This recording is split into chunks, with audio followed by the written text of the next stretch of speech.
थाने में एक इंस्पेक्टर 30,000 रुपये अपनी जेब में भर रहा था, जिसमें के सारे नोट 500-500 के थे और अपनी जेब में रख कर चला जाता है। तभी एक गाड़ी आती है, उसमें से 5 लोग उतरते हैं। बाहर एक होमगार्ड बैठा था, इनको जाने से मना कर रहा था कि आप ऐसे कैसे अंदर जा सकते हैं। 5 लोग अंदर जाकर उस इंस्पेक्टर को टांग कर अपनी गाड़ी में डाल लेते हैं। वह इंस्पेक्टर कहता है, मैं आपके पैसे वापस कर दूंगा, प्लीज़ मुझे छोड़ दो। और यह वीडियो सोशल मीडिया पर बहुत तेज़ी से वायरल हो रहा है। वह इंस्पेक्टर कहता है, जिस गाड़ी में बैठाया गया था उस गाड़ी में लिखा था उत्तर प्रदेश सरकार और आगे कुछ लिखा था। आखिर उस इंस्पेक्टर को उठाकर कहाँ ले जाया जाता है बताएंगे। जो उठाकर ले जाता है, वीडियो में बने रहिएगा लास्ट तक, हम सब कुछ आपको बताएंगे। चैनल पर न्यू हैं तो चैनल को सब्सक्राइब ज़रूर कर लेना। यह सच्ची घटना है उत्तर प्रदेश के ज़िला मिर्ज़ापुर के चिल्ह थाने की। वहाँ के एक गांव में एक लड़का रहता था, हिमांशु यादव। इस लड़के ने एक लड़की के साथ यौन शोषण करता था।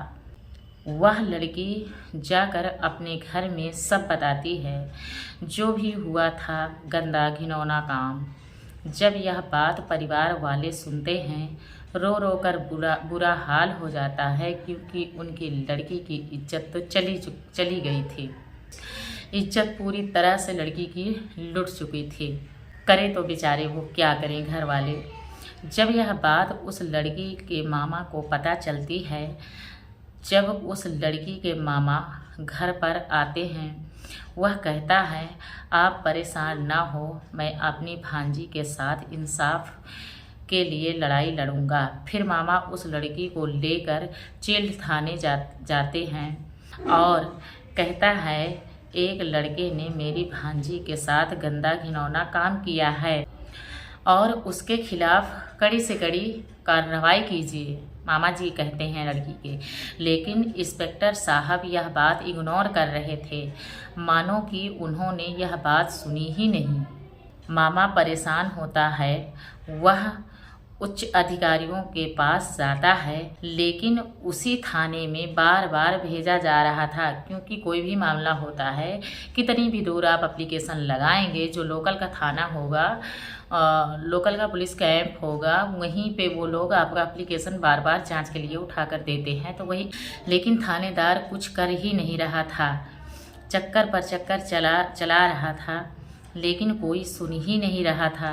थानेदार ने मामा को अच्छे से पहचान लिया था। फिर बात आती है रिश्वत की। बिना रिश्वत के तो कोई काम मेरे हिसाब से होता ही नहीं है। मैं अपनी बात कर रही हूँ। 50,000 मांगे जाते हैं। मामा कहते हैं, मैं बहुत गरीब आदमी हूँ, समझने की कोशिश करो, हमारे साथ गलत हुआ है, इसमें हम क्यों रिश्वत दें। थानेदार कहते हैं, लाना तो पड़ेगा ही, कहीं से लाओ। थानेदार और मामा की बात चल रही होती है तो 50,000 से घटकर बात 30,000 पर आती है। मामा ने कहा, मैं अपनी भांजी का इंसाफ दिलाऊंगा और इस इंस्पेक्टर से भी निपटूंगा बाद में। मैं प्रार्थना पत्र लिखा जाता है एंटी करप्शन के लिए। फिर मिर्ज़ापुर मंडल में बुलाया जाता है। उससे पूछा जाता है, पूरी कहानी बताइए। लेकिन वह एंटी करप्शन यह जानना चाहता था कि इस शिकायत की सच्चाई कितनी है या बुराई कितनी है। तो सुनिए आगे। 26 फरवरी 2025 को उच्च अधिकारियों के पास यह खबर पहुंचती है, बात सही है, इस पीड़ित के बात में दम है। डीएम के कार्यालय में एक मीटिंग होती है कुछ अधिकारियों के साथ। इंस्पेक्टर विनय कुमार, टीम में मुख्य होते हैं इंस्पेक्टर अनिल कुमार चौरसिया, इंस्पेक्टर कृष्ण कुमार। वो उस पीड़ित से कहते हैं, 30,000 जो रिश्वत देना चाहते हो वह हमें दो। उस नोट का एक एक नंबर नोट कर लिया गया था कागज़ पर। गाड़ियां थाने जाती हैं।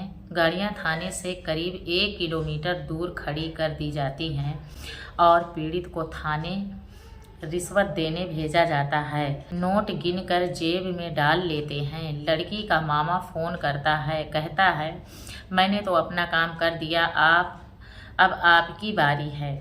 सब बिना वर्दी के थे। फिर उठाकर घसीटते हुए गाड़ी में बिठाया जाता है। इंस्पेक्टर साहब को बार बार माफ़ी मांग रहे थे। गाड़ी के अंदर ज़बरदस्ती बैठाया जाता है। यह गाड़ी सदर थाने पहुंचती है। फिर रिपोर्ट लिखी जाती है। विनय कुमार तहरीर देते हैं। कई धाराएं लगाकर मुकदमा दर्ज किया जाता है। इंस्पेक्टर का नाम शिवशंकर सिंह, गांव दलपतपुर, थाना महाराजगंज, जिला अयोध्या। तो हमारे ही साथ गलत होता है और हमसे ही रिश्वत मांगी जाती है। कैसे? अरे कोई गरीब की लड़की को परेशान किया जाता है, किसी गरीब की लड़की के साथ गंदा या घिनौना काम किया जाता है। उस रिश्वत को तो आप कायदे से लीजिए। ये तो कोई ज़मीन का बंटवारा नहीं है, ये लड़की का मामला है। आज हमारी बेटी है, कल किसी और की बेटी है, तो बेटियां यहाँ पे बाँटी नहीं होती। हम अपने प्रशासन से यही कहना चाहेंगे, ये बहुत गलत है, ऐसा ना करें। चलिए मिलते हैं अगली खबर के साथ, तब तक के लिए नमस्कार।